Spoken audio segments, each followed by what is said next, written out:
Okay, thank you. Hello, everyone. Thank you for coming. Okay, many of you are still alive, huh? That young lady, look at that, how weak she looks. Don't catch a cold now, okay? COVID-19, very bad. Okay, let's see. So how are you today? Are you fully recovered? Huh? My precious concubine? Who's translating for her?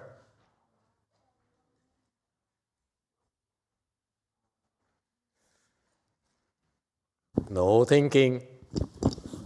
When I ask you, speak. When I ask you, speak. I don't like it when you think. Speak. 죄송한데 앞에 얘기가 무슨 얘기인지 기억이 안 나.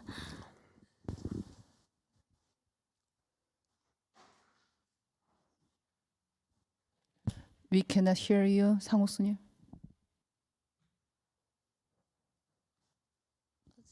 sorry. 예, 들려요. Do you hear me? Yes, yes. Oh, yeah. Master, I don't know what, she said, I don't know what you're talking about. Are you normal now? Are you being yourself now? Are you back to yourself? Your old concubine self.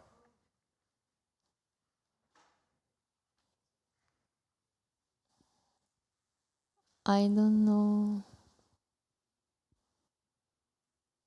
So I asked you last night when you were very weak to see how really weak you were. Why are you doing this?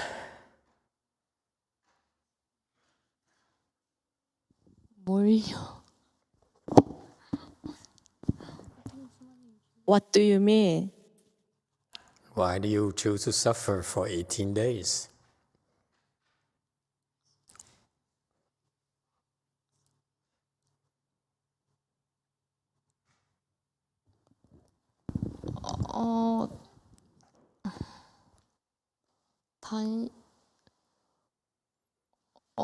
어떻게 단식을 하기 시작했는지 기억이 안 나요. 그냥 하다 보니까 단식을 하고 있더라고요. I don't remember how I started fasting. I just realized that I am doing fasting. But why? You knew there would be a lot of suffering. Why?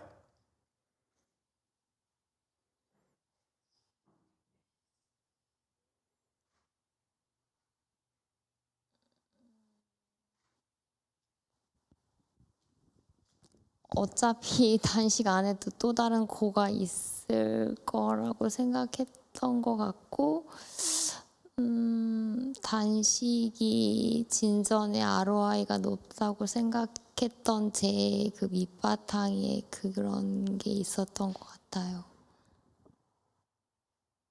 Anyway, there must be another suffering, even if I don't fast.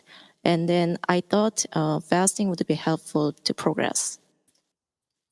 I see. So you're fasting out of ambition, out of greed.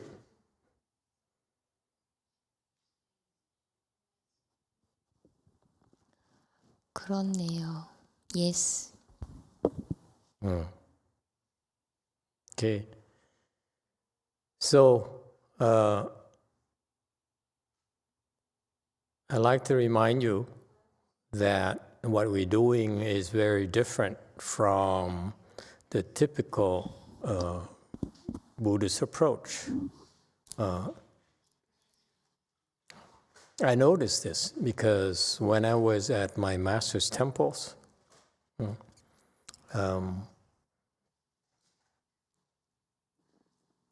there were not, because my master passed away, so he wasn't really directing our training anymore. And his disciples were supposed to be in charge of our training, and they were nowhere near when we were doing our chantis, no senior monks really were there. They weren't even practicing at all, except for a young abbot at the city of 10,000 Buddhas, who unfortunately did not know how to guide us because his level is not there yet, still isn't. And so he's there to be signing things and administration, but in terms of training our people, he's really not qualified yet.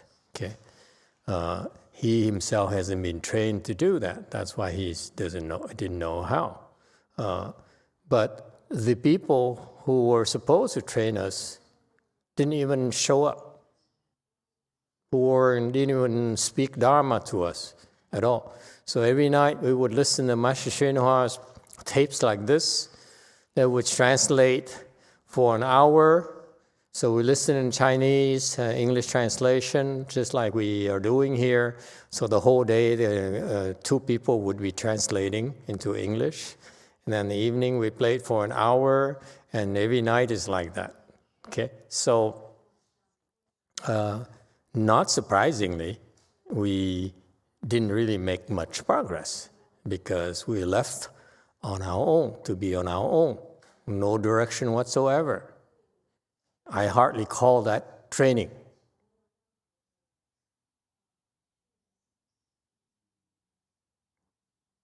You see, what we're doing is different. It's not what I did there, what happened there is no different from most other temples I've been to. I've been to temples in Hong Kong, Taiwan, and so forth, and and so forth. And they basically are cultivating with our real directions. What are real directions?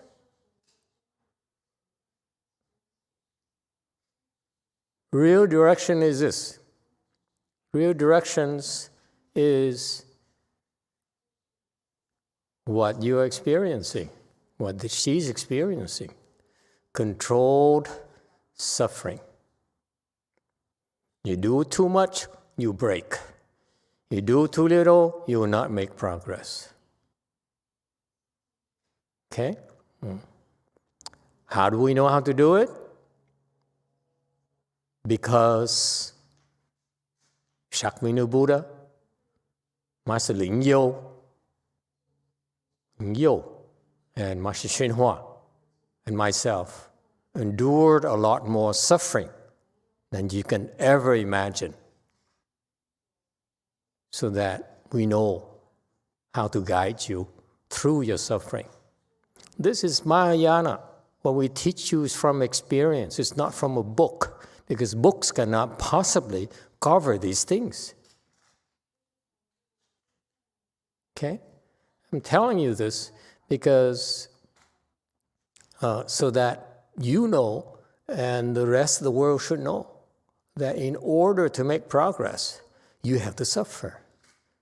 That's why the Chinese have a saying, to endure suffering is to end suffering. Why do we want to end suffering? Because we've been enduring suffering since beginning this time. We've been revolving this wheel since forever. We can't even remember. And we continue to do that unless you do something different, something wiser, something smarter. Okay? If you go to a place that's comfortable, it's pleasant, then what are you doing? You are simply reinforcing your bad habits. Okay? You will not change unless you suffer. You will not open your wisdom unless you suffer.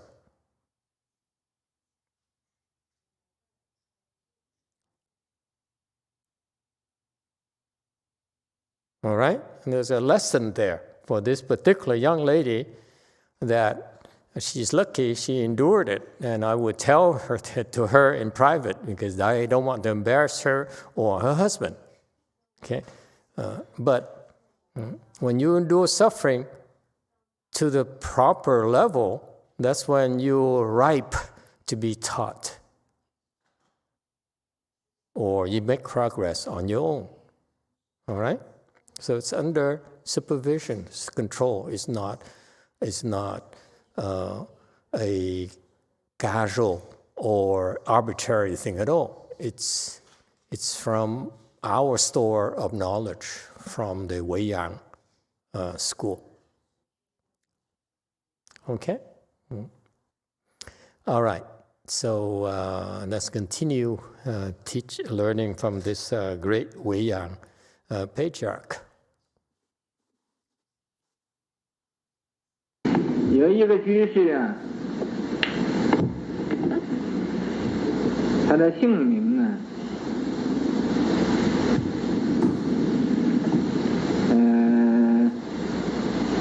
忘了。那么他就有着一部大泥环经。There was a layperson, I forgot his name. He had this Mahanavana Sutra. 和这个他普通的这些个书啊，都放在一起，因为他没有另外。He had put the sutra together with other ordinary books because he didn't have much space to put them. 自己没有很多的房间，所以和其他的这个书啊都放在一起。放在一起有一。He himself didn't have many rooms, so he put the sutra together with other books, put them together. 一次啊，就着火了，着火把其他的这个所有的书啊都烧了，那么就这一部啊《大泥环经》没有烧。One time there was a fire. It burned all the other books, but only this Mahanavana Sutra wasn't burned. 因为这个在当时在京都啊，一般人就认为是一种不可思议的这个境界，所以人人呢晓这不精。Because of this, at that time in the capital, ordinary people thought, this was an inconceivable state, so everybody studied this sutra. It reminds me of similar instance where when I was a novice at the City of 10,000 Buddhas, there was a Taiwanese monk who were 5 years my senior, ordained 5 years earlier. And he practiced with us at the City of the 10,000 Buddhas. At the time, I sat longer and all of them anyway. But eventually, I heard that he went back to Taiwan, like a lot of Taiwanese. They're very eager. They're actually, quite a few of them are serious cultivators. So he went back to Taiwan. Taiwanese love to support people who cultivate. So he went back to a place in Taiwan. Maybe, you go back to Taiwan and plenty of places. You can go to the mountain, and the island is very mountainous. You can go to the mountain and put a hut for yourself, and people will come and support you. And the Taiwanese are very, very, very good about it. And it turns out that he decided to go back to Taiwan because he was unhappy. He was not making any progress. Like most of us didn't make any progress whatsoever. And so he went back to Taiwan. That's the only thing left we knew, was to hide somewhere and to meditate. Okay, it's Hinayana training. If all else fails, you go somewhere like the Hinayana people do, and you meditate. Okay, and whatever you do,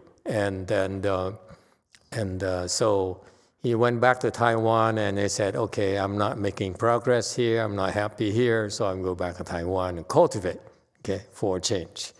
And So he went back to Taiwan. Instead of finding a place in the mountain, he chose to live with his sister, who supported him. Okay, he's a little bit not very hardworking. In Taiwan, you live in a city, the houses are next to each other. It's very packed. The city is very expensive, so it's all packed. And they're poorly built. And so one time, the residence he was staying at caught fire and burned everything. Okay, and after the fire died down, they looked through the ashes and they saw some videotapes of Master YongHua. Didn't burn at all. So Master YongHua showed off. And that's what my master did. He did little things like that to inspire his students to have faith. He really cared. Didn't do a darn thing for me, though. Go ahead, Conk. Hello, Master. How are you? So you... Did you ask? I'm swimming with the sharks. You say the going to mountain and the seclusion practice is Hinayana, but at the same time, in the previous Dharma talks, you mentioned about when people are ready, you allow them to go solitary practice or seclusion practice. And also I saw in the Bhikkhuri Teaching Sutra about the seclusion practice. So are they different? Because that's also Mahayana Sutra. Well, is that different? You just said it yourself. Listen to yourself. Is it the same or is it different? No, the name sounds the same, but it seems different. One is in the Mahayana practice and another is in Hinayana practice. Did anyone else hear the same thing I heard? Is it the same thing or different things? Old monk, is it the same or different?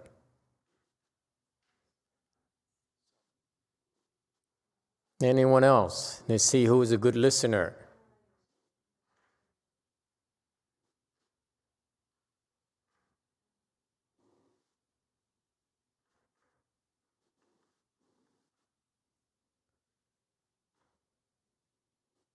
Yes, 7. A Di Đà Phật, theo con thấy thì cái tu mà chỗ vắng á, Đại Thừa cũng có tu. Trong Kinh Pháp Hoa cũng có bảo là ở yên nơi vắng vẻ, sửa trao nhiếp tâm mình để nó bớt cái động dụng như của thành phố. Nhưng mà theo của Đại Thừa của mình với của thầy á thì không cần. Mình đốn ngộ thì mình nhìn được cái trong cái tâm mình á thì mình nhận ra nó nhanh hơn chứ không phải. Còn Đại Thừa mà kiếm chỗ vắng như vậy là chỉ là một cái cách tu chậm hơn thôi.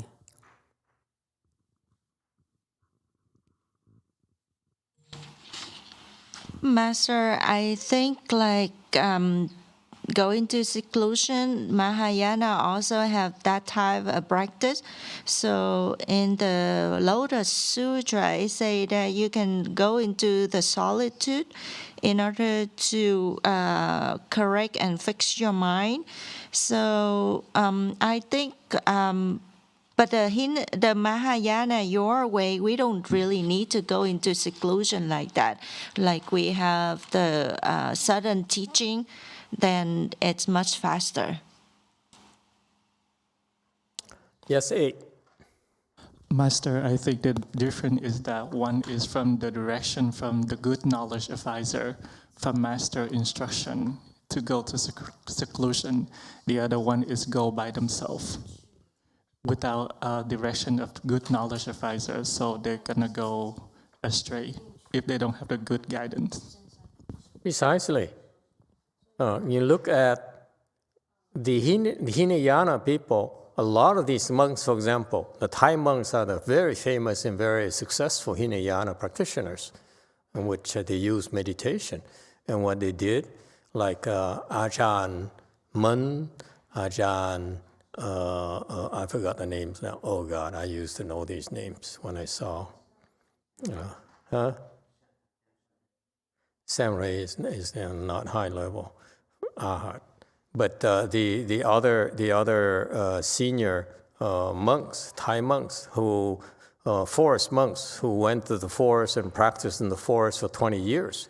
Okay, it's because they had no teachers.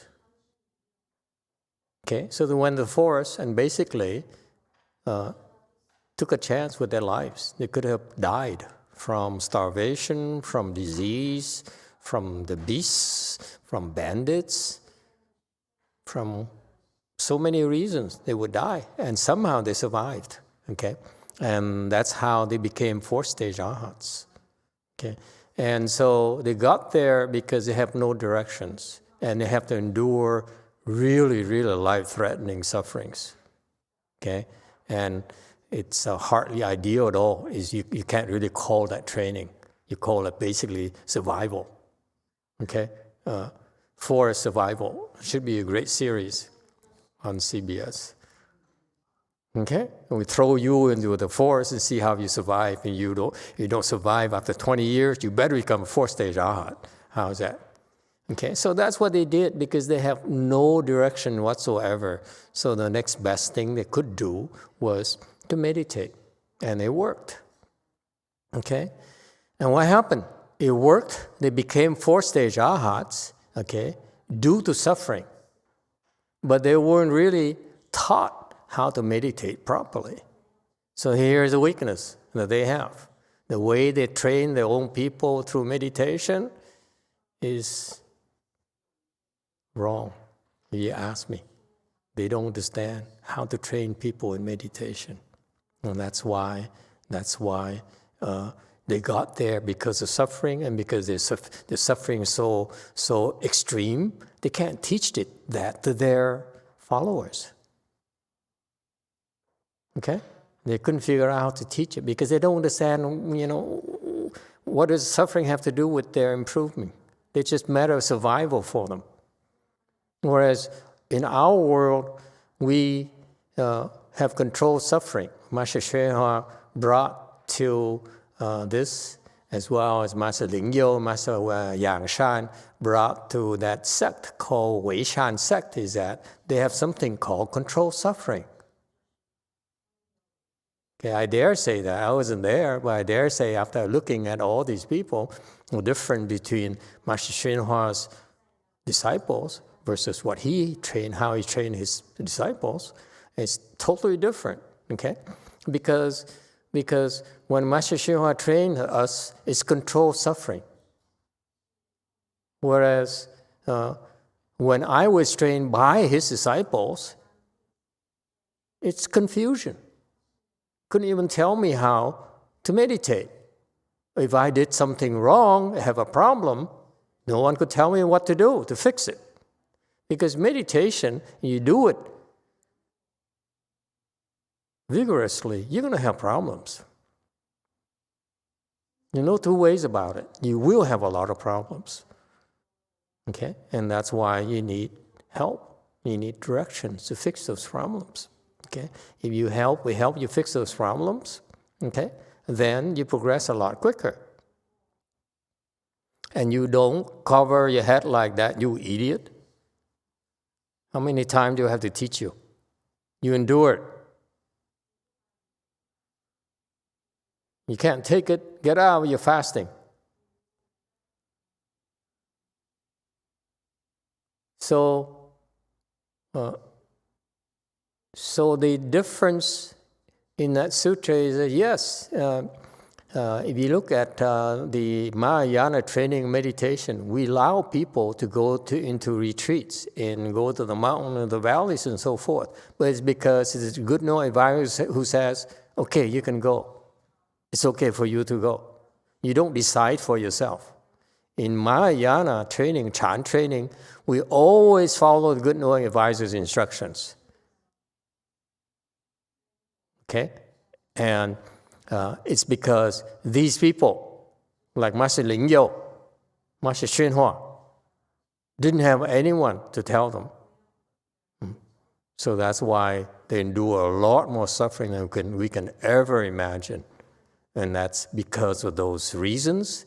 Okay?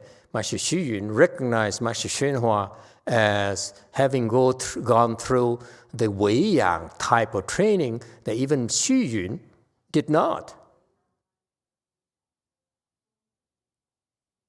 Okay? Yeah, so that's a difference. The difference is that, again, in our world, in our training, it's following instructions. You don't decide for yourself. You don't imagine things because, let's face it, you cannot solve them. You don't know how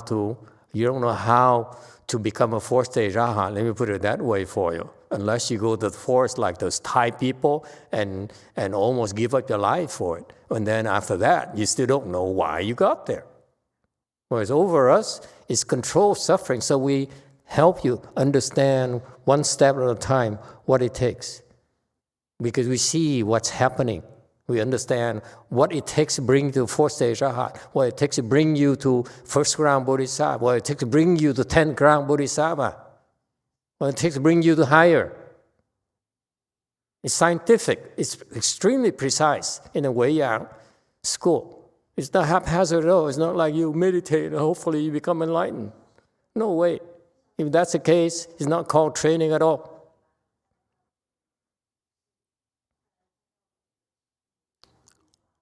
And furthermore, not just that, just general things. If you go through that, then you, like Master Xu Yun, okay, or people higher Master Xu Yun, it can be called as Mahayana training. However, like the old monk just said, there's a lot more than that. There's options like Master YongHua, who brought something called sudden teaching. He understood. Okay?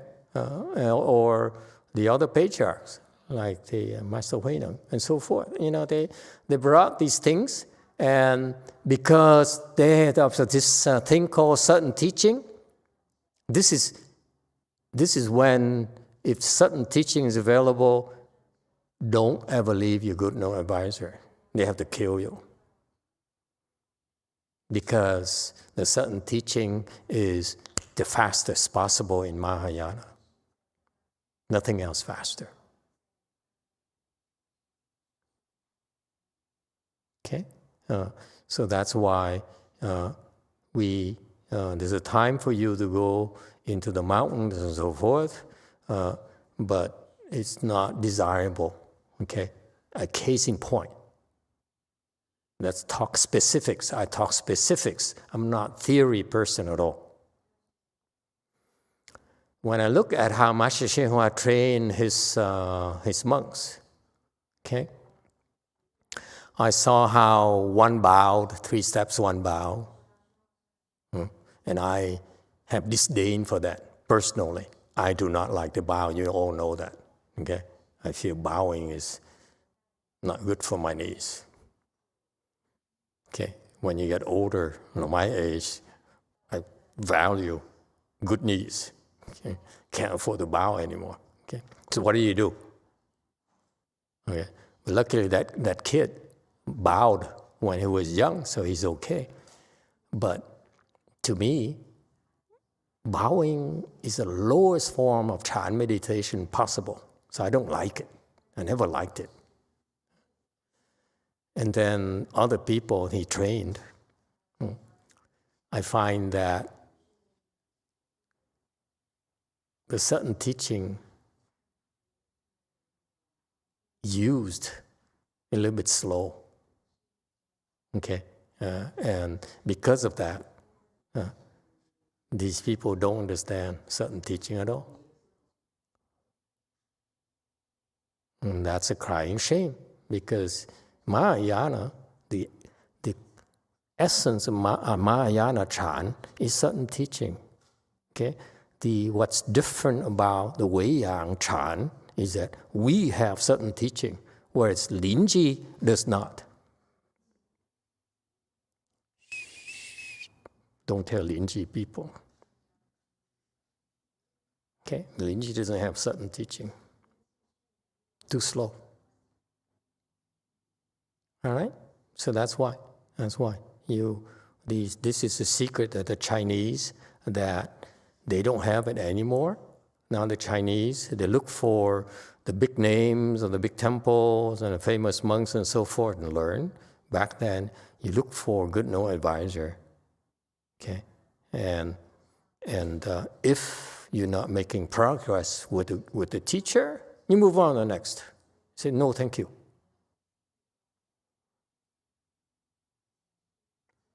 Okay? But not anymore. No, he's famous, so I stick around. Okay, continue, please. 也有一次，这个法显法师他在印度的时候看见过这个一条白耳的龙。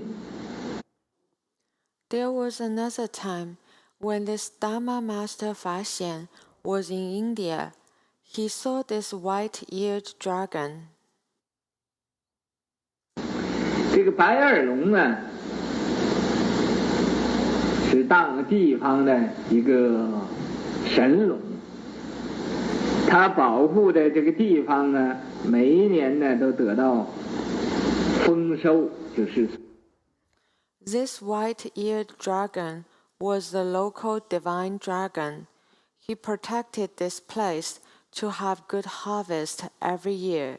Oh, again, okay, excuse me for interrupting. Also, I wanted to make a point before I forget, is that if I were to train his disciples, I would have done it differently. Okay? Because of the way he trained them, they didn't understand. That's why I call them Hinayana Mahayana, unfortunately. It's not Wei Yang at all. It's low-level Wei Yang. Okay? Linji's level. Not interested. Yes, 5. 2 questions. The first one is from D. Whiskey. What if it's our only option for survival to meditate in nature? I don't have the instructions to, but in order for me to get instructions, I must go through this to reach the temple. And good luck. The next one is from Jason K. You mentioned before there are many types of levels of the 4th stage arhats. How many levels are there? In the sutra, it mentions the levels of the bodhisattvas, 10 grounds and 55 stages, but not about the 4th stage arhats.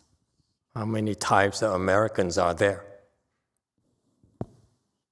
Is my answer. And they are the white and the white not. No?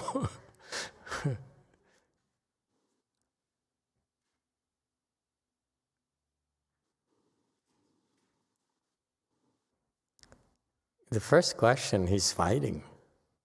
He doesn't understand. When we tell you, look for good no advisor, meaning that you sell your house, you leave your wife, you give away your children, you sell your children, you do whatever it takes to find good no advisor and learn, if you're that serious. You don't make excuses, I can't do it. Well, you can't do it because you don't believe.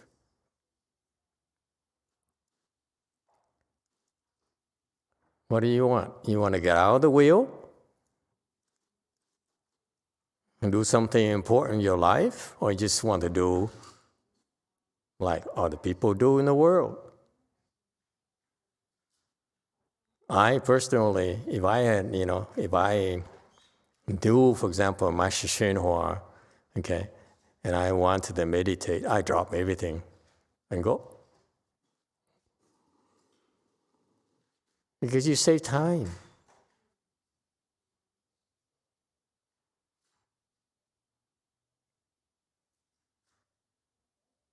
No excuses. You want to learn, you have to pay the price. Continue. It's just a shame because I feel that his pupils should have been trained better. Because now they're not doing what they're supposed to do, what he was hoping he would do, they would do. Anyway, just my comment. It's easier for me to say it because I watched him train me. I watched what his disciples became and what he did with them. And so I have, the advantages of hindsight. I saw how differently the different training works. That's why the different results.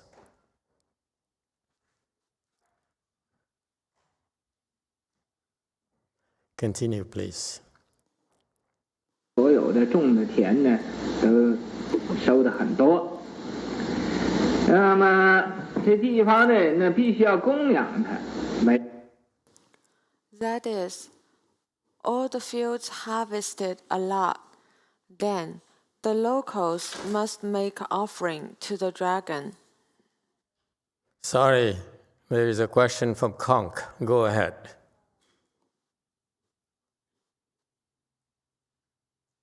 Master, but you mentioned that Master Shanna has no teacher.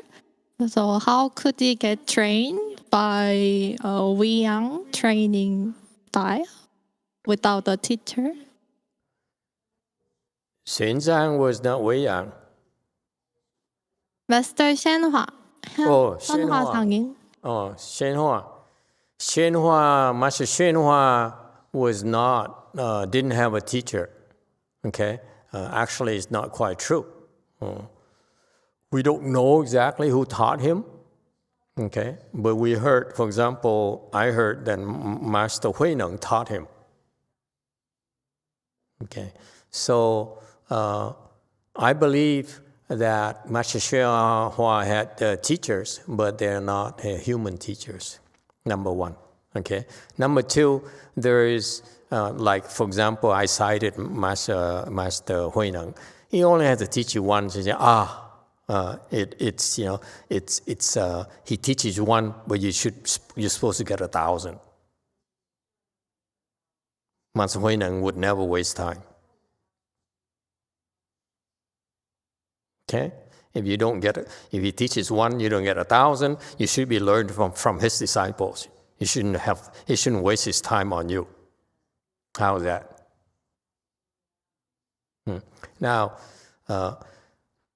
and also there's a part of Wei Yang training that I'm not at liberty to discuss with you. That Master Shenhua went through the training that through Chan meditation that enabled Master Xu. The circumstances put him there, whether he's a teacher or not. The way he went through his development to become enlightened and so forth.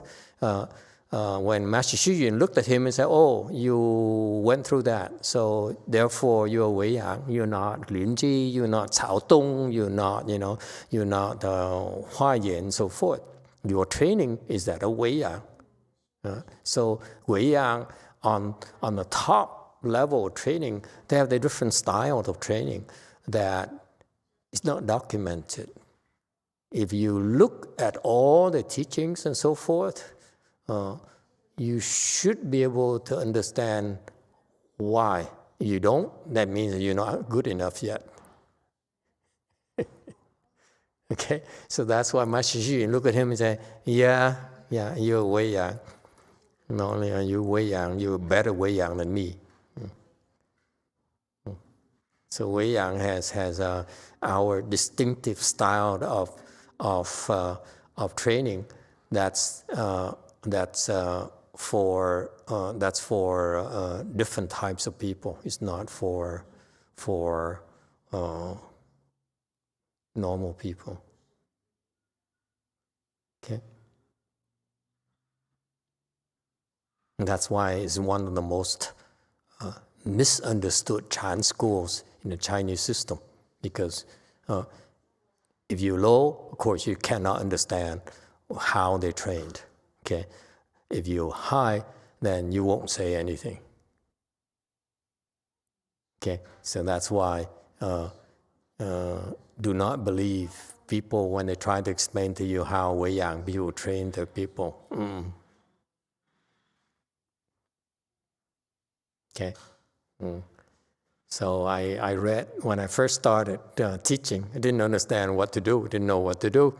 So I read a lot of stuff on Chan schools, and I remember Master Wei Jue, disciples, the monk who used to be in Sunnyvale, who has a PhD from somewhere, like Tokyo or something.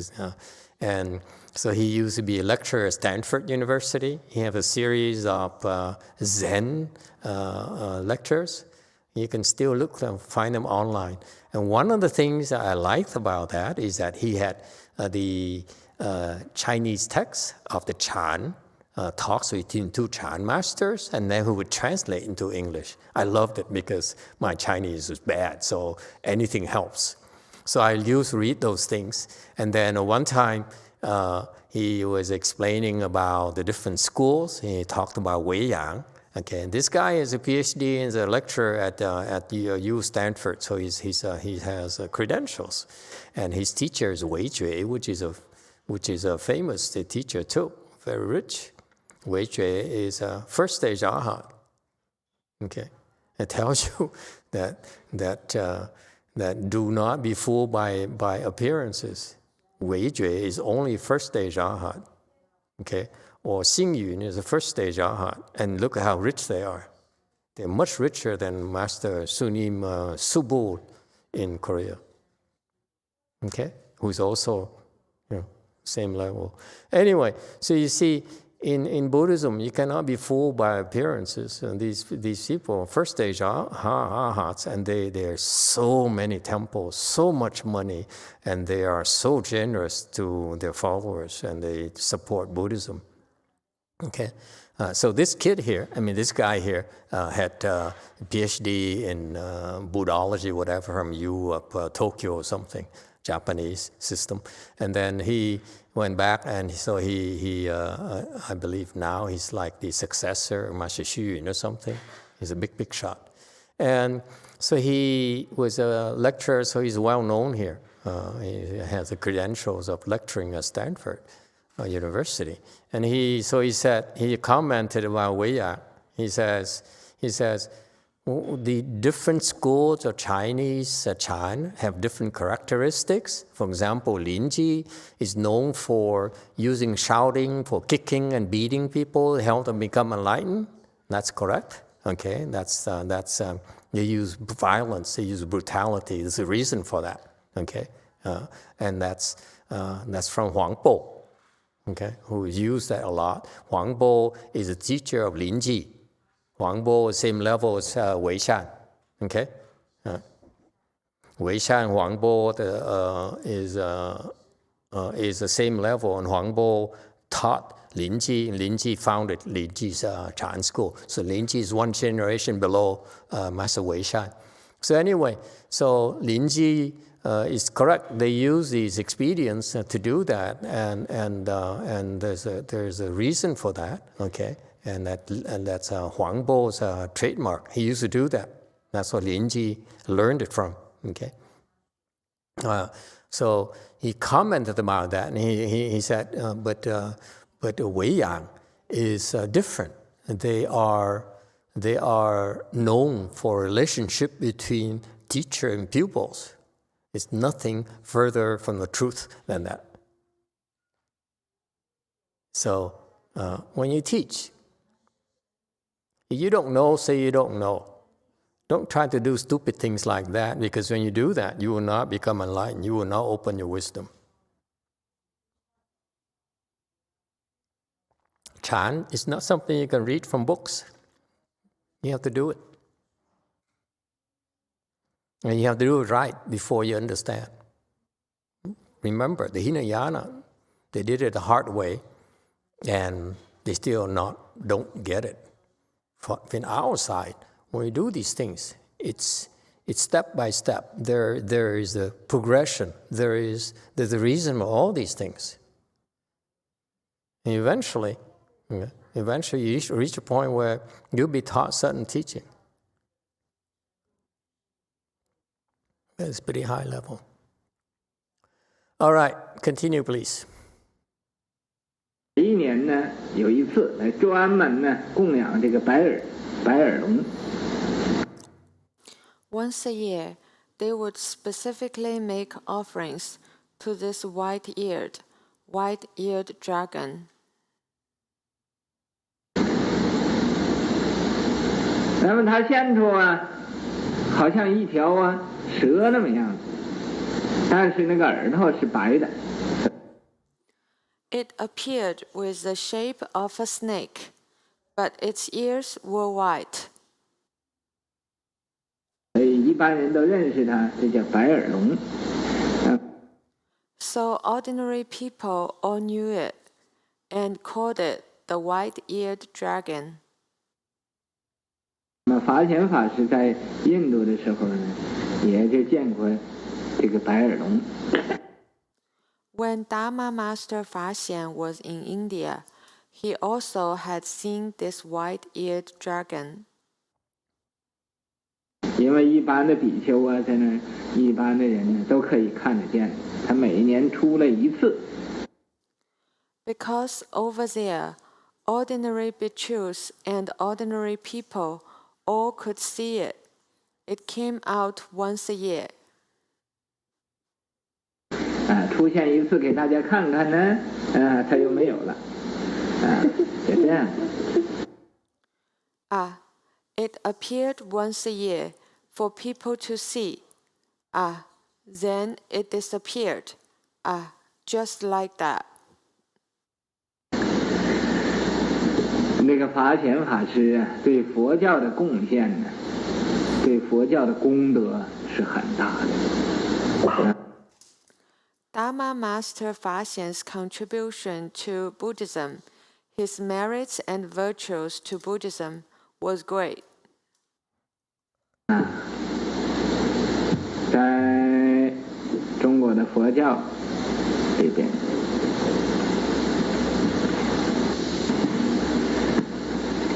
在中国佛教的历史上呢，法显法师他是很有功德的。In Chinese Buddhism history, Dharma Master Fa Xian had great merits and virtues. 一位法师，在昨天我说他一生出来，他父亲母亲呢就把他舍到庙上去做沙弥。This Dharma Master, I talked about him yesterday. When he was a newborn, his parents offered him to the temple to be a novice. 那么这个小孩子一生出来，怎么就可以做沙弥呢？这个沙弥是在家里做的。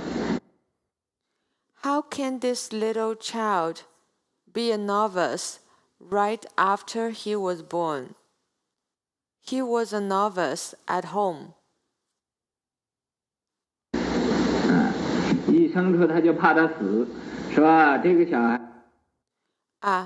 When he was born, his parents were afraid that he would die. They said, 孩子长大了，要活过3岁啊，我就叫他去做沙弥。if this little child grow up, if he can live past 3 years old, I will send him to be a novice. 现在在家里，能养到3岁就叫他做沙弥。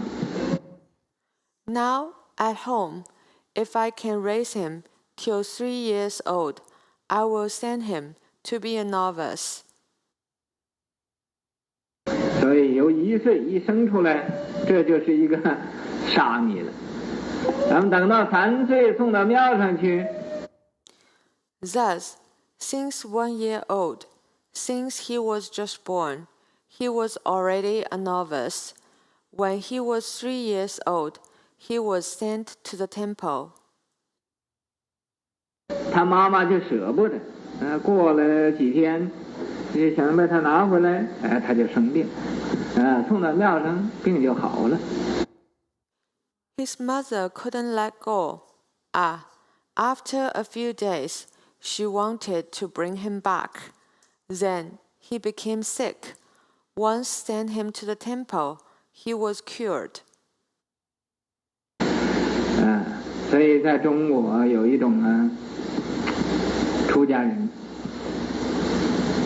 好像法显法师这样子的很多很多的。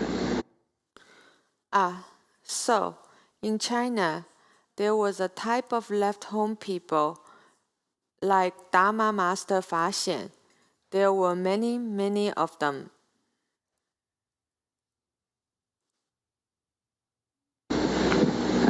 有一小，这个父亲母亲呢，因为他有病，就把他送给庙上，是出家人。Since they were very young, because they were ill, their parents would send them to the temple to be novices. 那么送给庙上呢，这病就好了。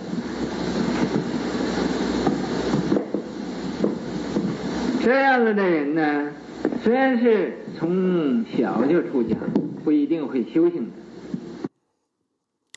Once sent to the temple, their illnesses would be cured. Such people, although they left the home life since young, they might not cultivate.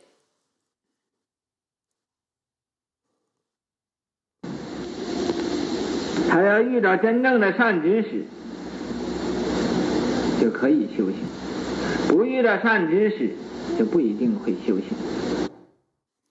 If he met a true good-knowing advisor, then he can cultivate. If he didn't meet a good-knowing advisor, then he might not cultivate.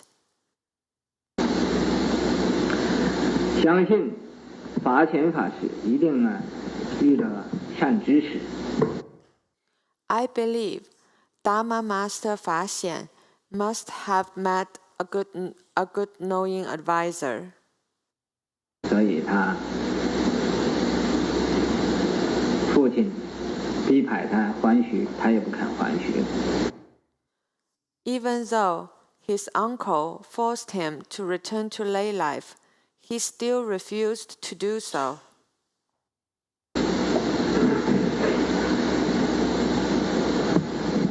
那么这个法显法师，他是出家之后成了一个很高的法师。So, this Dharma Master Fa Xian, after he left the home life, he became a very high Dharma master. 昨天讲到法显法师这一段，我又想起来，在我东北一个事情，一件事情。Yesterday, when we talked about Dharma Master Fa Xian, I remembered something when I was in Dongbei. I think that's the end of the story for Dharma Master Fa Xian. Okay. Thank you. Any questions? That's it? Any questions? Yes, 5. From PT, someone who successfully cultivates without a great knowing advisor, is this mostly reserved for a Pratyeka Buddha? No.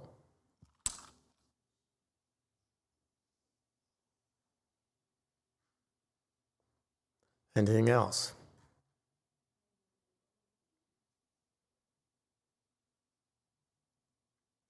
Okay, let's continue.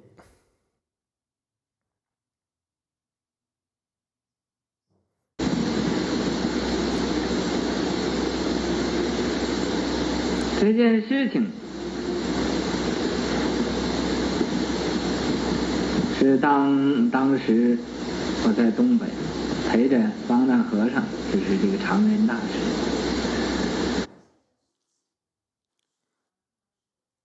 It was at that time I was in Dongbei, accompanying Venerable Abbot, Great Master Changren.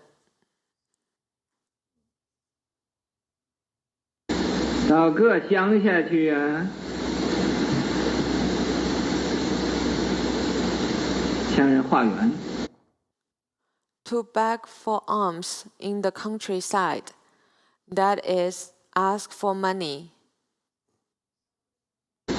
就和人要钱啊，你叫所有的人都发布施心。You are to ask everybody to bring forth the offering mind.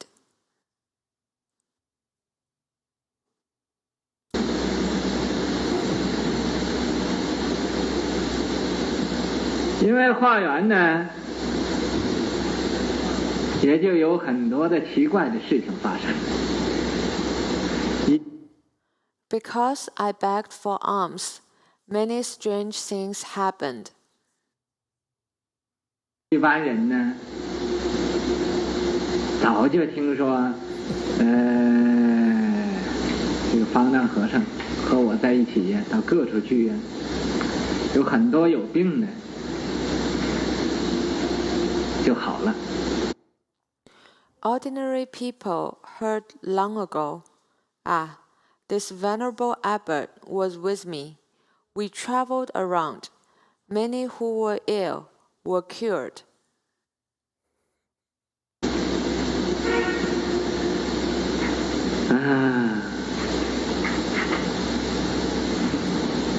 有一次走到一个乡下，这个乡下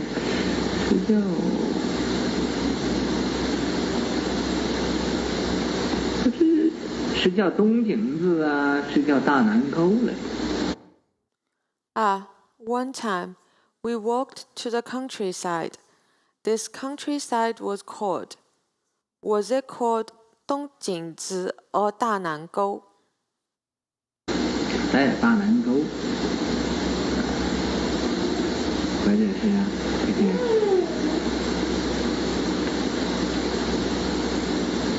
其他名字现在记不清楚，因为时间太多了。但是这个小孩子我记得很清楚。大南沟 or some other name. I can't remember clearly now, because it was too long ago. However, I clearly remember this little child. 等到了一家姓王的去，刚向门里头一走，这个姓王的他的爸爸就。We went to a Wang family. We were just about to walk inside. The father of the Wang's family 把他这个小孩子跪到这个门里边这，堵着门口跪下去，不叫俺们进去。He made this little child kneel right inside the entrance and blocked the entrance. They kneeled there and won't let us in. 为什么呢？他说要救他这个小孩子。我就求他们求老方丈和尚救命。Why was that? He said that he wanted to save this little child. Begged. They begged the old venerable abbot to save his life. 方丈和尚就问的为什么救命？这是。So the venerable abbot asked, "Why do you need to be saved?"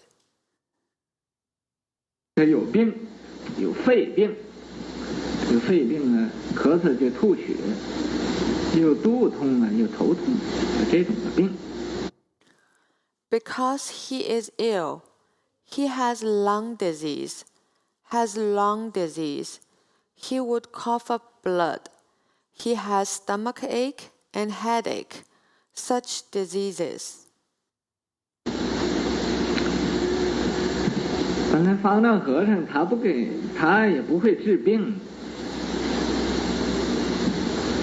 怎么人家请他给救命治病呢？ Originally, the Venerable Abbot doesn't. He also doesn't know how to cure. But others ask him to save the child's life, to cure his disease. 他就问我这个按执法是他这可以。那么这个姓王的又来问我。So he pointed at me. This, he can do it. Then this Mr. Wang asked me. 我就闹翻了，人家求你，你不管，你给我添麻烦，给我找麻烦。I said, they begged you. You didn't look after them and caused me trouble. You caused me trouble.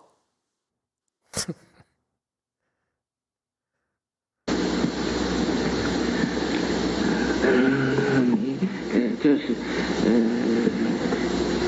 你应该可以做这个事吗？我说我也不会做这个事。This,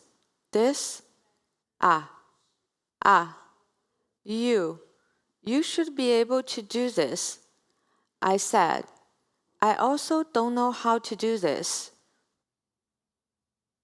但是你现在下了命令，叫我帮助办这个事，可以的。我就问。But now you give an order. You told me to help with this matter. That is okay.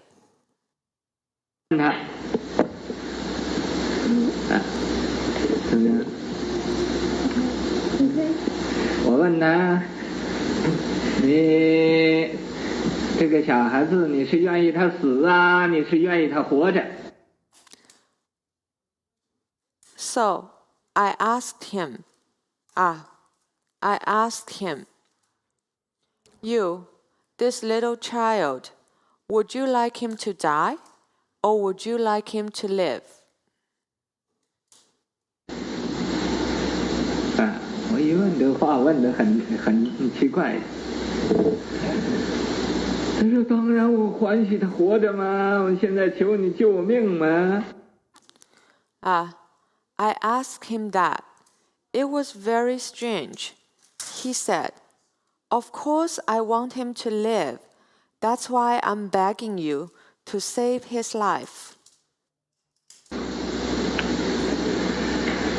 我说你要求我救命，求我们救命。 I said, "You want to beg me to save his life. Beg us to save his life." 我救不了你这个小孩子的命，你自己才能救你自己的小孩子的命。我没有什么法子。 I can't save your little child's life. Only you yourself can save your own child's life. I have no way. 我说这个法子你有的。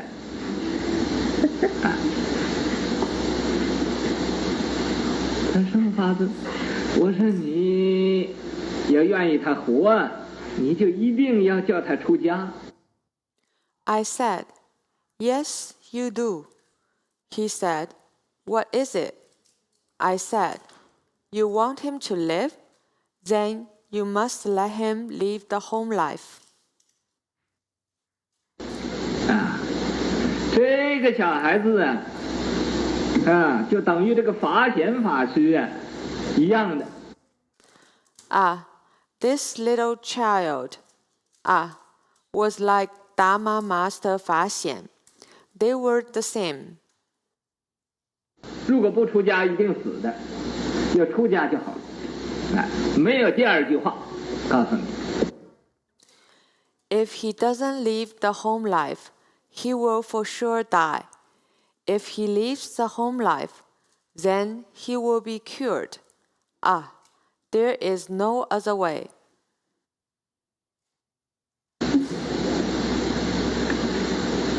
他和他太太，这个小孩子这个时候11岁，11岁呀。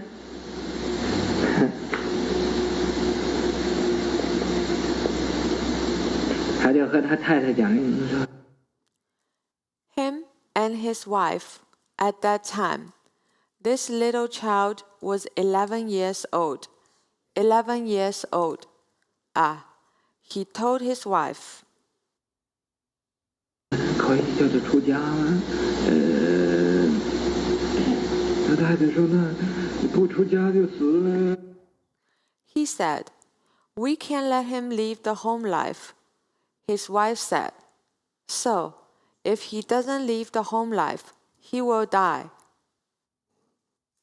那出家就叫他出家了，啊！我说你叫他出家，他也不出。 Then leave the home life. Let him leave the home life. Ah, I said, "You let him leave the home life." 不学了，也不会头痛了，也不会肚痛了，他病就好了。从今天现在就开始就好了，啊。 He won't spit blood, or have headache, or stomach ache anymore. He will be cured from today, from now on, cured. Ah.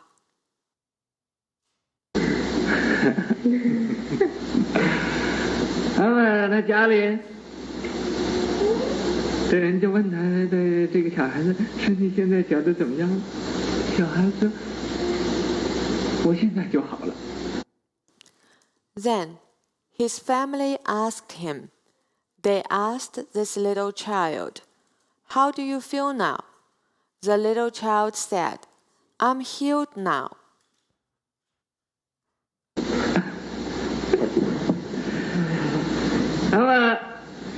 我们就走了。我告诉他，我说等你完全的病没有了，就把他送到我的庙上去。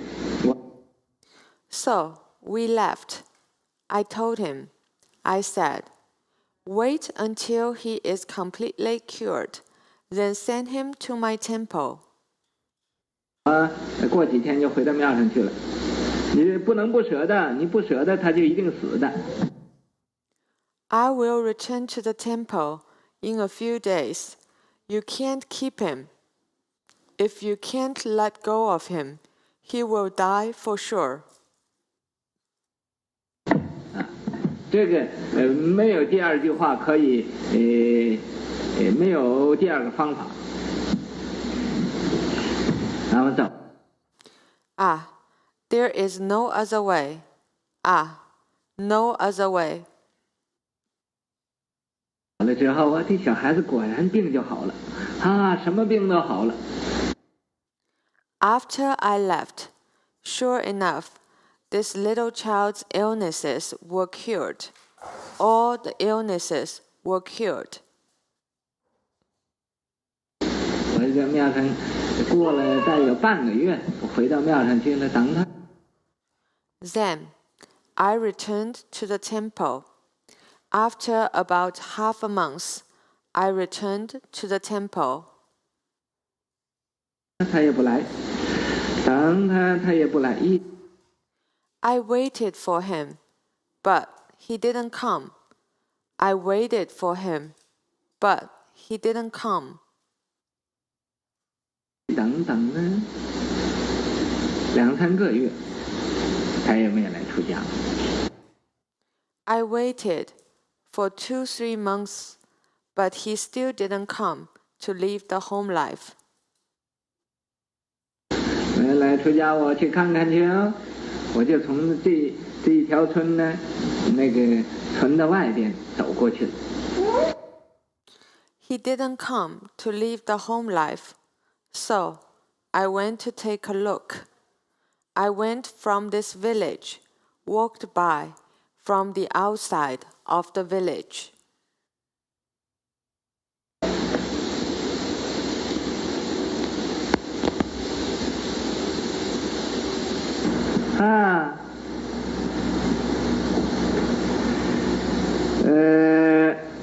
这个小孩子呢，就知道他在家里坐着就知道了，是吧？今天这个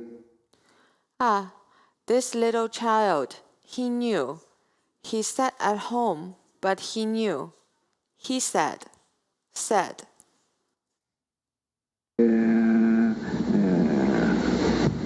我的师傅从这个俺们这儿过去啊，我看他连俺们家里也不到，我相信他大约是不太高兴的样子。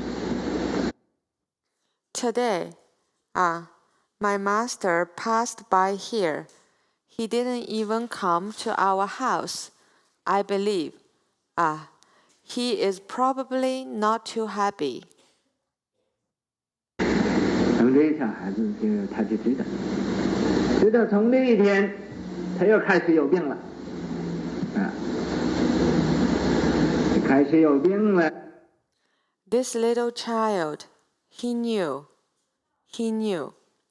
Since that day, he started to be ill again. He started to be ill. 这回病得更厉害，比以前更厉害，就病了有1个礼拜吧。 This time, the illnesses were worse, even worse than before. He was ill for about a week. 他的爸爸就到庙上去，说也想要把他送到庙上，但是他现在有病。 His father went to the temple. He went to the temple to say that he wants to send him to the temple, but he is ill right now. 因为我也没有在庙上，他到庙上去呢，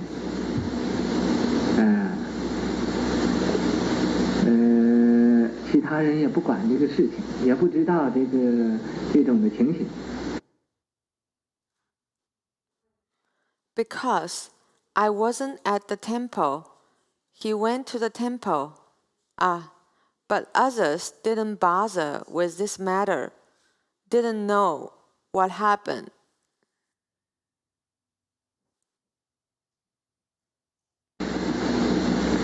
他到庙上很奇怪的，他这个小孩子本来在家里在炕上躺着，但是 He went to the temple.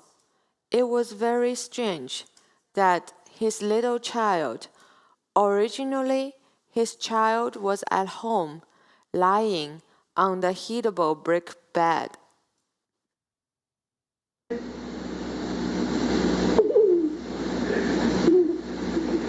他跟着他这个灵魂呢，就跟着他爸爸也到庙上去了。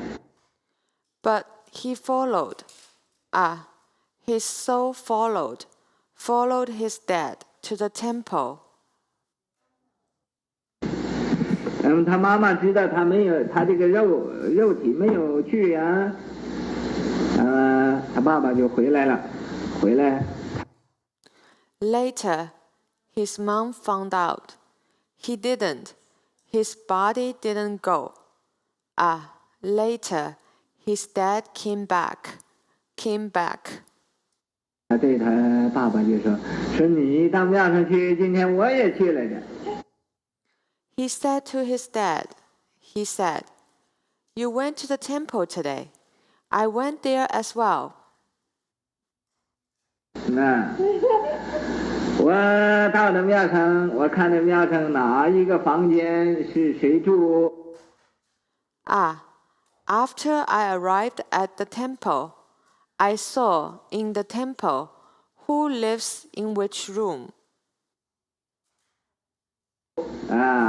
那个房有一个房里头又供了很多牌位，就是那个牌位。That room. There was a room with lots of plaques. Those plaques. 我都看着这个三元寺庙上啊，怎么样情形我都看见了。I saw them all. How Sanyuan Temple was like. I saw them all. I think Sanyuan is the temple of Master YongHua's teacher, Chan something. Okay. Continue. Changren is a fourth stage arhat. There are two teachers there, both monks, and they're both fourth stage arhats, I think. Continue. 他父亲就特别奇怪，我没有看见你跟我去，怎么你会跟我去呢？ His dad felt very strange. You? You. I didn't see you following me. How did you follow me there? 这小孩说我也去了的。又过了一两天，我又从那个外边呢回来，又是从。This little child said, I went there as well. A day or two later, I came back from outside again. 他那个那条村的外边走回去，呢，这小孩子又知道。Again, I walked back from outside of his village. This little child knew again. 我说，今天呢，我师父他又从这个条村回到庙上去了，他也没有到我们家里。He said, today, my master, he passed by the village again to return to the temple. He didn't come to our house. 你们要他说叫我出家，你们也不送他出家，不送我出。You. He said to let me leave the home life. You didn't let me leave the home life. 出家去，所以他今天回庙上去了。You didn't let me leave the home life. So, he returned to the temple first. 他爸爸就说那明天去。Then his dad said, then we go there tomorrow. 他说不能去喽，去也现在他要是去也不行了。The child said, we can't go. Even if we go now, it probably won't work anymore. 这小孩子这么讲到晚间点灯的时候，这个小孩子呢也解上双颊趺坐，坐到这炕上。This little child said so. He talked till that night, until it was time to turn on the lights. Then, this little child sat in full lotus on the heatable brick bed. 就叫他父亲，告诉他父亲，说是你现在点着灯，看看我做的正当不正当？你来看一看。He called his dad. He told his dad. He said, the lamp is on now. Please have a look if I'm sitting properly. Please have a look.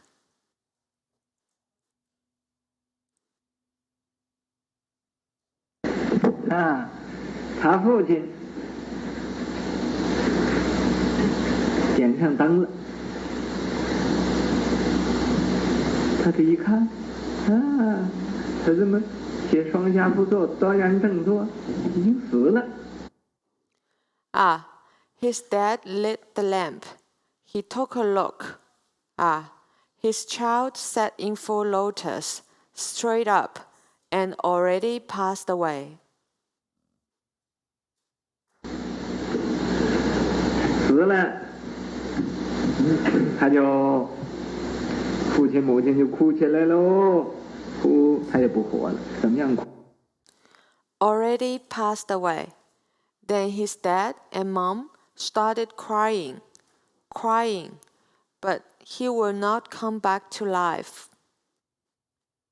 哭也不会活了。知道这样子，我们早就被他送出家去喽。 No matter how they cried, he will not come back to life. If they had known this, they would have sent him to live the home life long ago. 他们这样不听话，结果死了。这小孩子姓王，叫申。 They didn't listen to me at all. Didn't listen. As a result, the child died. This little child's name was Wang Shen.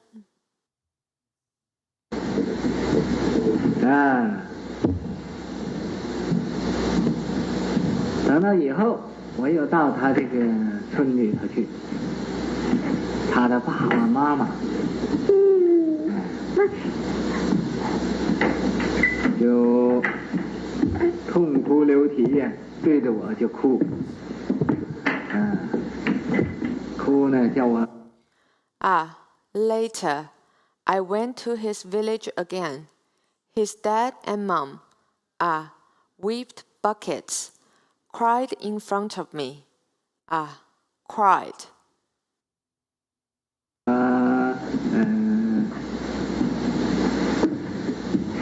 问我还有没有法子叫他小孩子活了？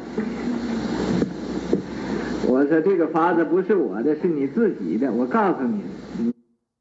They asked me if there is still a way to bring his little child back to life. 你不用，那我也没有法子。I said, this method was not mine. It was yours. I already told you, but you didn't use it. There's nothing I can do now. 这是一个很奇怪的一件事。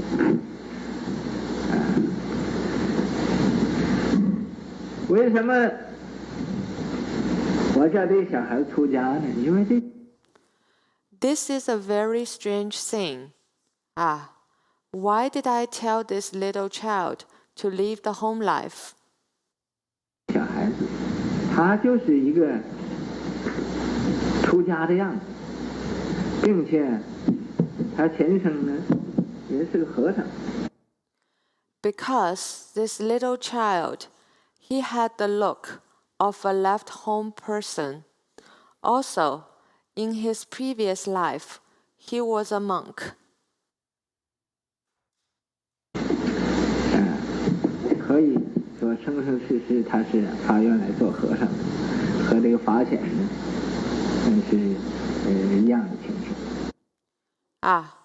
So we can say that he vowed to be a monk, life after life.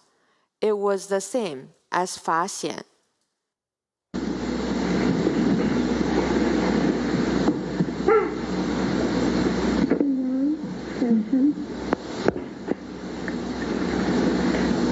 再给你们讲一个很好玩的一个事情，也是我自己的经过。 Let me tell you another fun story. It was also my own experience. Okay, so any questions about the young child who died? Huh? Yes, number 2. Master, there's a part where he was sick and he's coughing up blood. Mm-hmm. But then when Master YongHua tell the parents to allow the kids to leave the home life, and he just stopped. Mm-hmm. So what's happened there? How is that possible? I mean, what's happening with that? What probably happened is that Master YongHua fixed him up. Master YongHua had to heal him for that to happen.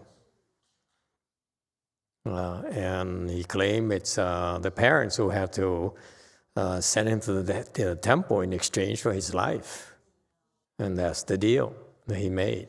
But in order to do that, he did that not to help himself. He did that in order to help the boy. And so in order to help the boy and help the family, he had to fix his illnesses. Okay, and Master YongHua is certainly capable of doing that. He did it just countless times. That it's not a big deal, but he saw it because his interest was that he saw this boy here was a monk, so he has the spiritual penetration of past lives. So he knew that in a prior life, this boy here, that's what he does when he looks at you and says, "Oh, in a prior life, you just like right now." That's what he does to people constantly, as well. And so that's, so he's very fast. Look. Oh, okay, so you're a monk, so you better be a monk, so I'm going to help you become a monk. So he helped him become a monk because he's high-level bodhisattva than the boy in a prior life. So what happens in bodhisattva is that they help you. The bodhisattva's role is to help you fulfill your vows. You don't realize it, but when you make vows, the Buddhas and bodhisattvas keep track of it, and they will help you fulfill those vows when they can. That's why.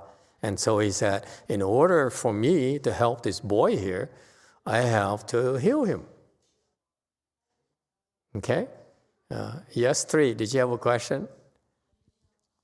Thank you, Master. This is a Chinese thing. It's not for you Americans. That is becoming very clear to me. The Chinese do this constantly, especially Master YongHua. Yes, sorry. As I've been listening the past several days to the story of Great Master Faxian, I'm impressed with how quickly Great Master YongHua totally changes topics. And obviously I'm not Chinese, and I don't know that that's the motivation, but as I'm doing everything I can to try and follow this story. Mm-hmm. It's confusing, huh? Well, who was Great Master YongHua's audience when he was relaying? Like, where was he and who was he speaking to? Because I'm just trying to understand, with all due respect, I would be quite lost. Yeah, I understand where you're coming from. I agree with you. It seems like he's very casual about these things, and it's no real storyline. There's no preset lesson. Okay. However, I have to absolutely exclaim how fascinating and profound each story is. So I don't know if it's helpful for me, but I'm so curious from a storytelling standpoint who his audience is when he's... Yeah, his audience is basically low-level people, mostly Caucasians. But clearly, you don't belong to the profile. And that's why you have to listen to it like 50 years later so that I can explain it to you. But that's Chan training. There's no storyline. Okay? Yeah. When he spoke, when the Chan when he taught because there's a time to teach someone in the audience. My guess would be, at that time, some of them were ready to leave the home life. Some of them were made a vow to leave the home life too. And so this is just my stupid guess, okay? So he said, oh yeah, you're here. So let me tell you this story. That's how he functions, I think, okay? Just a guess. I wasn't there, okay? But there's the stories. Keep in mind, these stories have an audience. It's a very good question. And it's directed at certain types of people. But to the general audience, so that's to the Chinese people, they're so impressed. They say, wow, Master YongHua has so many spiritual penetrations. And he can heal people just like that. He said, you're well now, and the boy is well. That's how quick his healing powers are, and that's how powerful they are. Okay? And he can see what the boy was. Okay, and he explained it to I said, oh, he has a look at left home people. What he meant is that, to me, he meant, oh, he's a left home person. He can't do anything else but be a left home person. Don't waste his life. Okay? So this boy here, his life will not be wasted on doing mundane things. If he doesn't do left home people, he move on and be a left home person somewhere else. But not a lay person. It's a waste of his life. These people are very precise. Yes? And I noticed that if I followed the story correctly, I believe the little boy's father's last name was Wong. Yeah. Not important to this story, but I worked for a Chinese restaurant called Mr. Wong's, and I understood that Wong is Chinese for king. Mm-hmm. And? So is there a point? Well, they also told me other words meant things that they didn't, so I didn't. Thank you for verifying that. Yeah, Wang is king. So it's a common name. Right? For the Chinese, I'm no Chinese, I can't speak for the Chinese, but it's a common name, yeah. Wang is a very common name. The Chinese are vain. To me, the king's son is a bit of a literary importance that maybe didn't come through in the translation, and people didn't know that. The king's son, oh, I see. Oh, no, that's too subtle. That's not Chinese. That's too American. Yeah. Too convoluted. Number 5. Two questions. The first one is from D Whiskey. I'm basically attachment free. How do we receive a good knowing advisor? Do we get to choose? Isn't it so there at Wei Mountain Temple? If your name is D Whiskey, you certainly have a lot of attachments. I'm sorry, I have to disagree.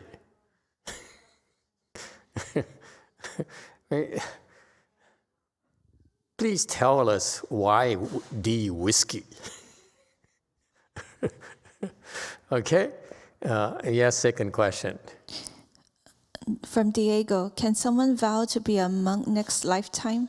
Yes, and not only a lifetime after lifetime, but this boy here was actually a good high-level monk. That's why he dared make the vow that, my life will never be wasted. I have work to do, and therefore I will be monk after lifetime in order to complete my work. So he's just no ordinary monk either. So that's why they didn't allow him to waste his life, to fulfill his vow. It's a very Chinese thing. Chinese Bodhisattva. Yes, 5. 3 more. From Jane, when Wang is used as a surname, it has nothing to do with the king. Now they pretend they're not vain. Next. From Zhihong, why did the boy die after his father promised to send him to the temple? Well, a good question. I was wondering when someone would ask me. You don't ask me, I'm going to tell you. Okay? Don't ask, don't tell. Remember our American policy? Huh? Oh, the Koreans don't understand what these American jokes are. Anyway, why? Why? What happened? Okay. So Master Shenhua, he's very casual. He walked by and said, "Oh, so you're a private monk, so you don't want to do anything else. So let me help you." So he said, "You want me to help? You want this boy to live? Okay." His life's very clear. He's dying. Okay? And therefore, he's not going to live unless he goes to the temple. It's very clear. And Master Shenhua says, "Okay, I'm here. I help you go get to the temple." So Master Shenhua's plan is very simple. He saw, he's going to become a senior monk, and then he cannot do anything else. That's why he's sick right now. He can't function. And the Chinese have this tradition of sending sick people to the temples, okay, to live. So he said, "Okay, since I'm here, okay, I will help him." So he healed him immediately, okay? And there are many ramifications. I'm not sure I have time to go into it, okay? But think about this. His bosses, his shifu, okay, was with him. And he's a fourth-stage arhat. I'm pretty sure he's a fourth-stage arhat. He's certainly no bodhisattva. He's fourth-stage arhat. Okay, he still goes around and begs for money, for food or whatever. Okay, fourth-stage arhat saw this child and says, "I can't heal him. I know this guy can't because he's done it before." Master Shenhua showed up everywhere. Okay, he said, "I will heal you. Hey, you heal. You heal. You heal." Okay, so even Changren or whatever his name is, Changchu, whatever, could not know Master Shenhua's level, but he knew Master Shenhua was healing people left and right. So he said, "I can't heal." So this tells you, fourth-stage arhat cannot really heal people. He'll tell you Master Shenhua is much higher level than fourth-stage arhat because he heals so quickly. It's just done. Okay, would you like to know? I'm not sure I have time. Any of you monks would like to know how to heal? You could make a lot of money. We're not talking about chicken feed. Huh? Oh, by the way, that's how a lot of monks and nuns build the temples. They go around and ask you for money, and in exchange, they heal you. They heal you first and say, "See, remember, I healed your wife, I healed your mother. Now I need your help. I'd like you to support me in building my temples." That's what monks do. This is what typically people do in our world, okay? Unless you're born rich or unless you have a rich patron, but most monks typically will have to do this. Yes, 6. Master, the story of the little boy, somehow I can't help but think that it's related to Alung. So he's dying too? No, he's not going to die. That he has a certain vow that he will be a monk life after life. No, not that one.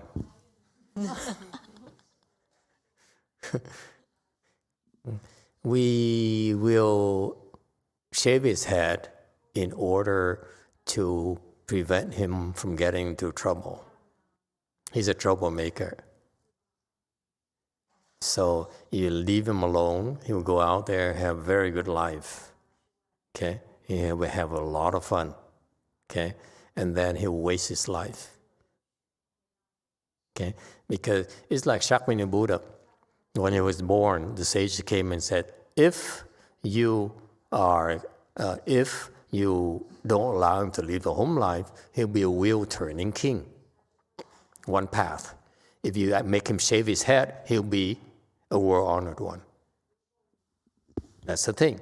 This boy here, okay, if you do not shave his head, he'll be a wheel-turning king. And if you shave his head,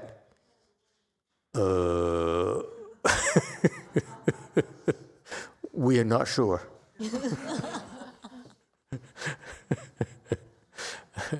Okay. How about Jared, Master? I have no idea. Jared will be a wonderful, wonderful human being. 5. Yeah? He doesn't have a future as a monk? No, not Jared. Jared loves life too much. There's some people who just love life. There's nothing wrong with that. Let them live. There's some people who are not supposed to love life. Like Along. He shouldn't love life because he's not here for that. Yes, 5. Yeah, 6, go ahead. She has a lot of questions, doesn't she? I don't know why I'm awake for this. Normally I just pass out. Yeah. So will Alung make a great monk?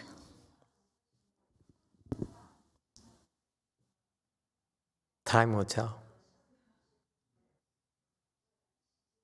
But I don't want him until he has a bachelor's degree or on the way. Okay? We have our standards. You don't have, no education. You're useless. We have our standards. Okay? Yes, 5. You still have more, or are you done? 2. I'm good, thank you, Master. Okay, you're welcome. Yes, 5. 2 more. From D Whiskey, haha. It's a short form of my name. I shall edit this after. And then from Pingdeng Qingjing, Master, what was the meaning that the boy died in full lotus with the dad witnessing? Also, why was the boy able to know Master YongHua coming and going to his house? Because he's no ordinary boy. That's why. In a prior life, he was a monk, he cultivated, and he has some attainments. That's why now he cannot afford to waste his life anymore.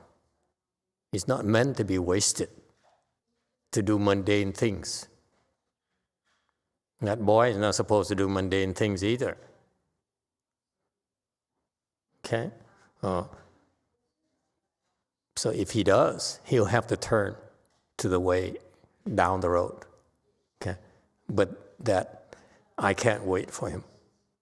Yes, 6. I don't have time to wait for him. Mô Phật và Thầy, cái người thằng bé này đó, nó có duyên để nó xuất gia, mà nó cũng có cái tiền kiếp nó có tu, mà tại sao mà nó sanh vô một cái gia đình lại cản trở nó gì nhỉ?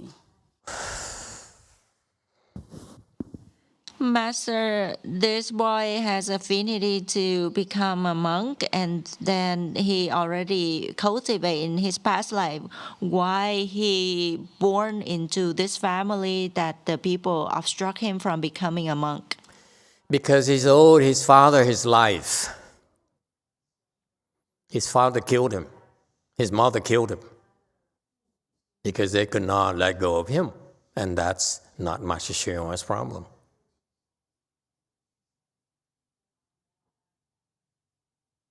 Okay? All Master YongHua did was to facilitate his vows. Okay? That you should lead a home life. Okay? And that's also part of the problem I have with healing people. You heal people and then what? They go back and did the same thing as before. So what's the point? So they're weak, so they can't create offenses anymore. You help them become better and then create more offenses. They did the same way as before. So why? Why heal these people? I don't get it. Let them do the things. It's none of our business. Okay? And this is the part where I disagree with Master YongHua's approach in helping people. It's pretty impressive that he could heal people just like that. It's incredible power. Okay? But part of the lesson, I can see why he's doing that. Okay? But it causes problems for low-level people. For example, low-level people like me, look at that, I'm frightened to death. Because when you heal people like that, guess what happens? You get it. Do not be stupid. There's no such thing in Buddhism when you heal someone and that's it. It stops right there. No. Someone is supposed to be sick. Someone is supposed to be dead. If you stop that, it's going to go over to you. Get this straight. Every time you help someone get better physically, you get sick. If you're doctors, you better be prepared for that. I'll tell you a story. Okay, I go until 9:30. Okay? We stop at 9:30, no more, okay? I don't care how many questions you're gonna have, I stop at 9:30. Deal? Or she'll continue maybe next week. No, damn.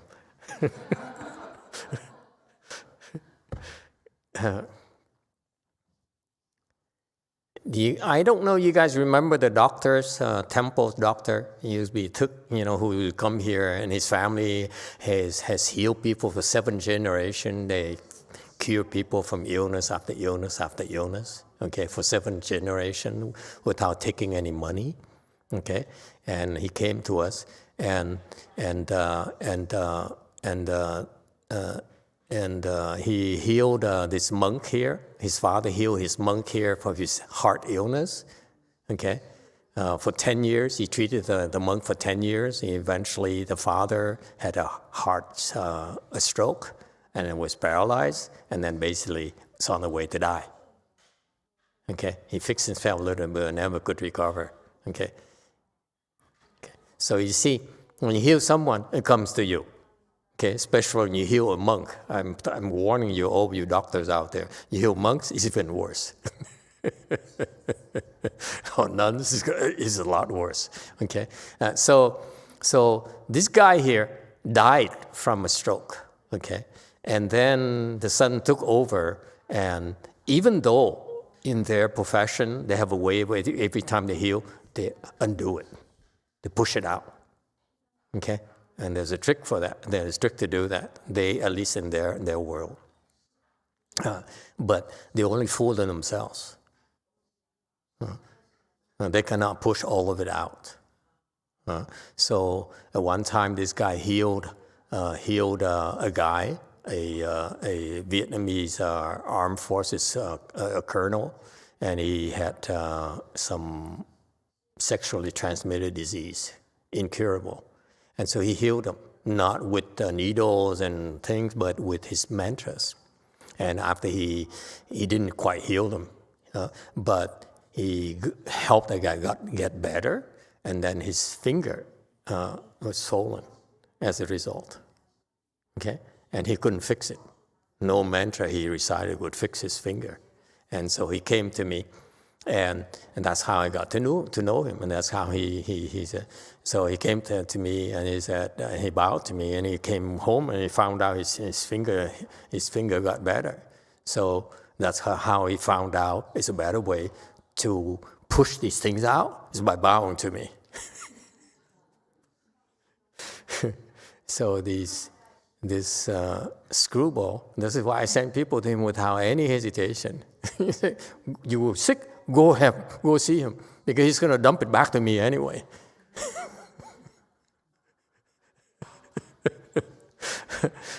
So this guy found a much better way to dump his problems, okay? Instead of a thing, he dumped it on us, okay?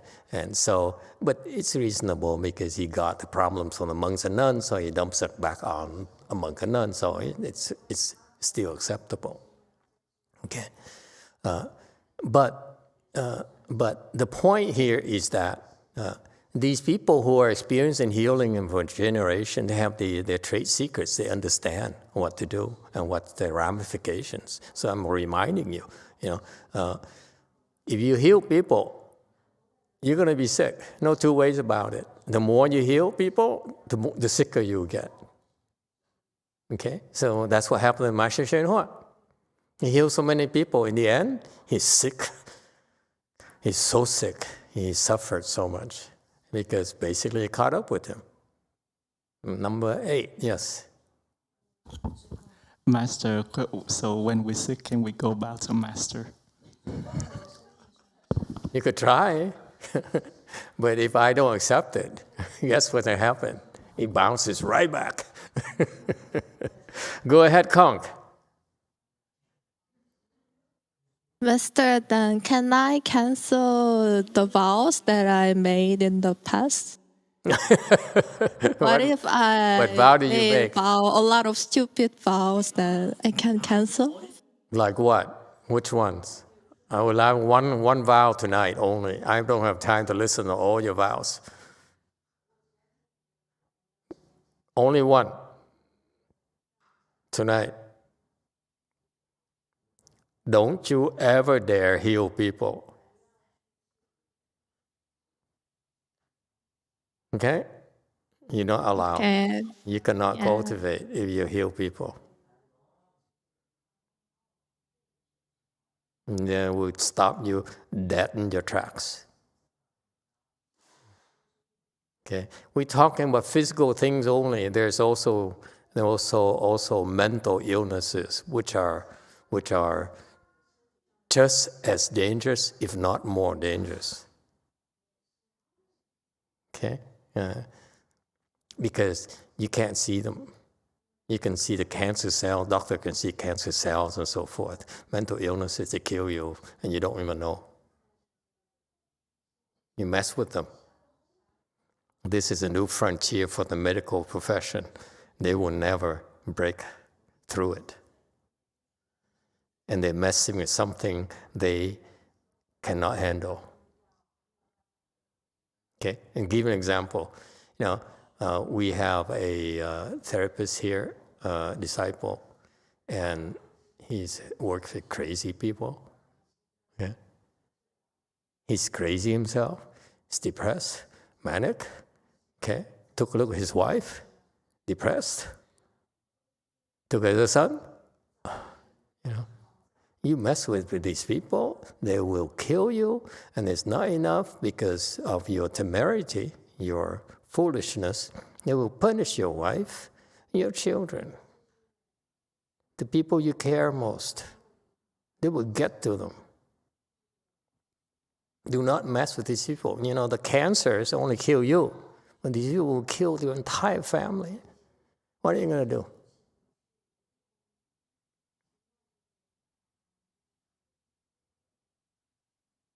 Go ahead, Conk. I'm not sure that it's a vow. It's considered as a vow, but I really want to make my mom happy. I should cancel it. She's depressed and manic and crazy. No, that's not a vow. It's reasonable. You want to make your mom happy. It's a reasonable thing. Okay. There are a couple of things in order for her to be happy.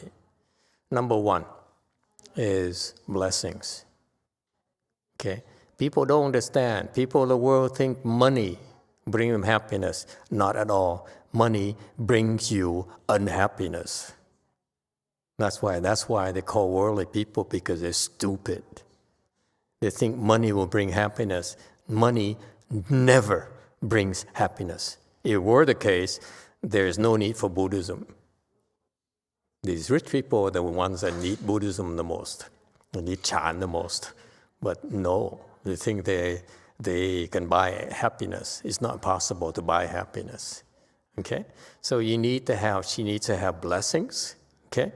And number 2 is that a lot of blessings, because she has a lot of obstructions. And number 2 is resolve those obstructions. However, it's not something that's under your control. It's a wrong way of looking at the problem. The problem, first of all, is to save yourself first.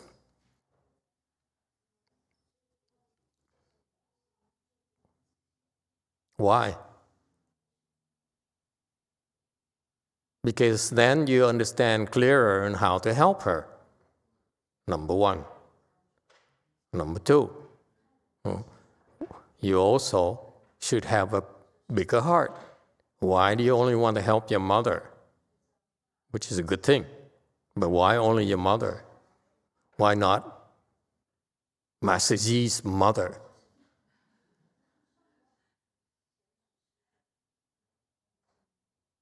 Wouldn't you like to help his mother? What about Xian En's mother? Would you like to help her mother too? You see, your vision is too limited. You should help everyone's mother. That's our path. That's why you're wearing those clothes. Because I want to train you to be able to do that quietly. Okay, where were we? Yes, number 5. From Diego, for vowing, should it be in a ceremony or could we vow at any time? Oh, vow and say anything you want. Conk. Okay, no, huh? Okay. So that's a problem with Master XinHua. You know, I forgot what I wanted to say. Anyway, so this business of healing people, to me, it's extraordinary. Okay, but it creates greed in people's mind. The people, you know, they wanted to take advantage of it only, and they heal and then go back and do the stupid things, and they have to come back and get healed again. So it's nonsense. Why help if they're gonna, you know, keep on doing the same thing? We're not helping. We're hurting them. You understand? They have a problem, you fix it, and then go back and they create more offenses. If they died, then they wouldn't be creating offenses. Think of a bigger picture. Yes, 5. From Jimmy, I wonder what will happen to Joseph too from all the kids' questions.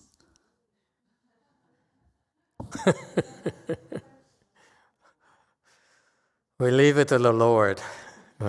God's will be carried out.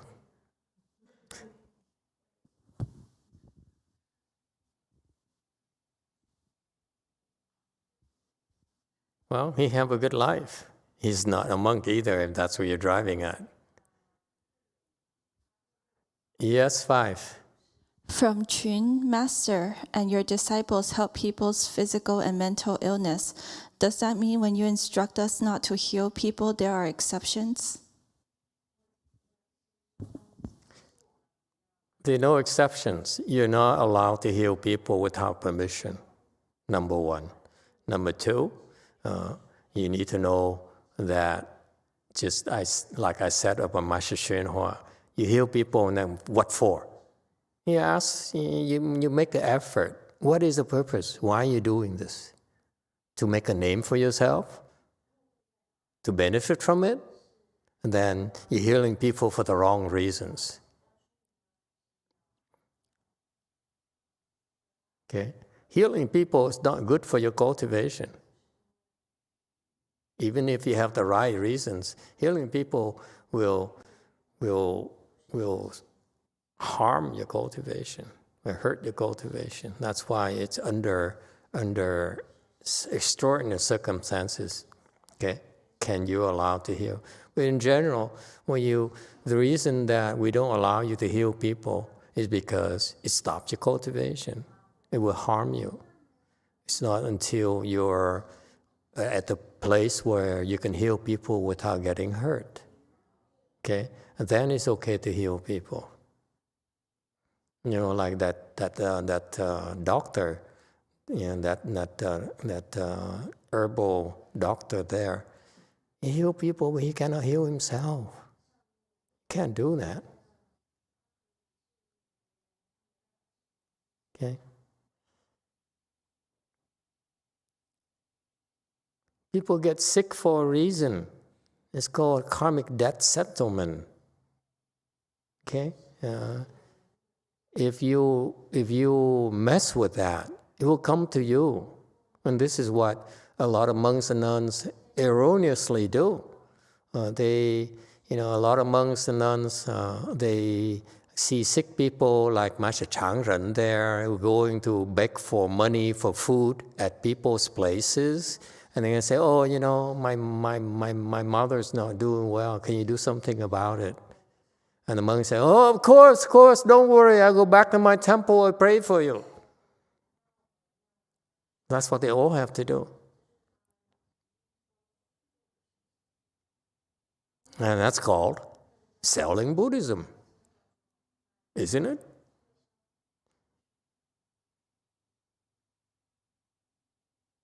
People give money to you, support you because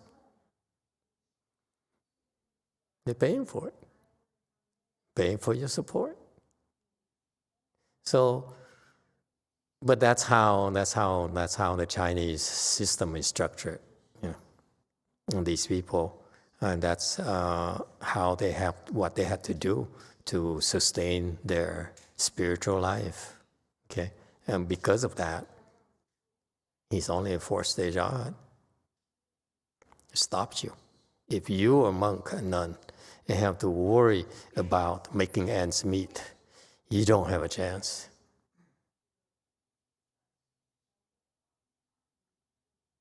You have no chance. If you have to worry about how am I going to pay for my cell phone, how am I going to pay for the gasoline in my car, okay, you don't have a chance. You become corrupt by money. People will buy you. This is not our system. Our system is you don't worry about money. The Buddha never allowed his pupils to worry about money. Never. What are we doing now? Buy a temple, what for?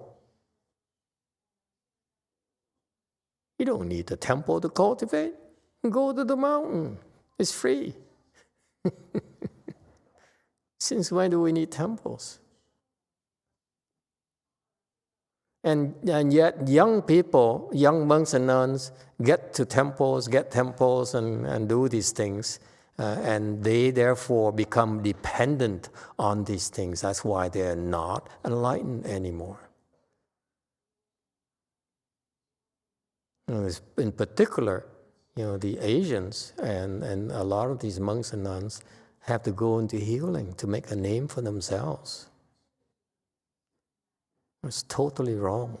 They will get in big trouble, corrupted by money and by the weight of their healing. Oh boy, you will not get out of it. And the people who depend on them, who eat their rice, okay, who are supported by them, will bear the burden as well. So let me tell you, you don't have to bear the burden because that's not what we do.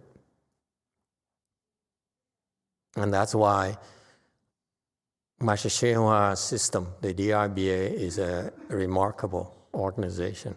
They are free from cultivation. If they had a good no advisor, it would be perfect. But they don't.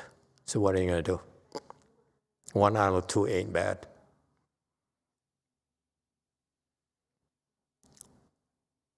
Okay? So in our system, don't heal. Do not heal. Because one day you heal the wrong person, you're going to be in big trouble. Like that guy who tried to heal, the sexually transmitted disease. Yeah. You can't handle it.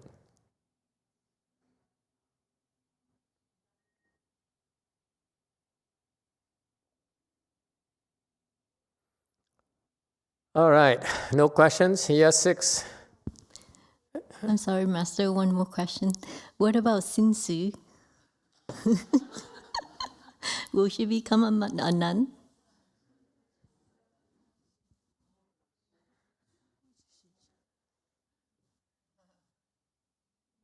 I haven't have a good look at her yet. She's too young, so I don't dare say anything. But I'll take her.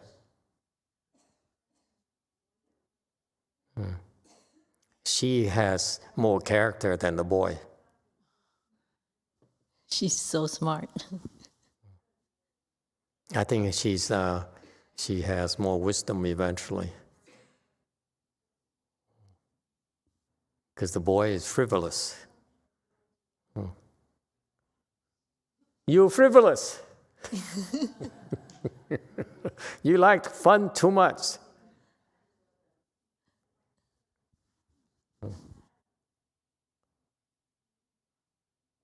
She's serious, but that's her limitation too.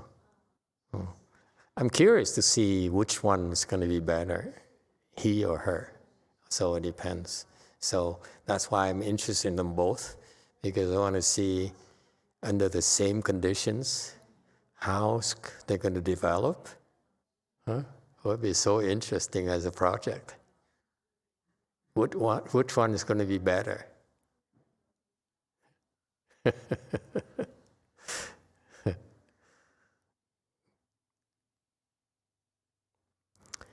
All right. I forgot what I wanted to say, so can we stop here? Okay, have to go. Thank you, everyone. Good night.